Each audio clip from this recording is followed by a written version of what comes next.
आता अकोल्यामधल्या दंगलीच्या चौकशी संबंधीची बातमी।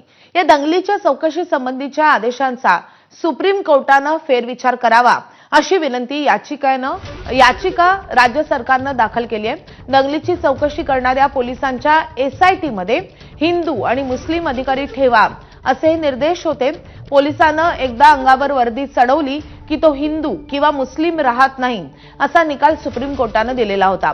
पण या आदेशांचा सुप्रीम कोर्टाने फेरविचार करावा अशी याचिका राज्य सरकारने दाखल केली आहे। मोहम्मद अफजल मोहम्मद शरीफ याने एका हिंदूची हत्या होताना पाहिल्याचं म्हटलं होतं। हा हिंदू एका मुस्लिमाची रिक्षा चालवत होता असंही मोहम्मद शरीफने म्हटलं होतं। पण पोलीस या घटनेची चौकशी करत नाहीत असं म्हणत त्याने हायकोर्टामध्ये धाव घेतली। पोलिसांनी हे आरोप फेटाळल्यानंतर हायकोर्टाने शरीफ यांची याचिका निकाली काढली। पण शरीफने त्याला सुप्रीम कोर्टामध्ये आव्हान दिलं। त्यानंतर सुप्रीम कोर्टाने एसआयटी मध्ये हिंदू आणि मुस्लिम अधिकारी ठेवा असे निर्देश दिले।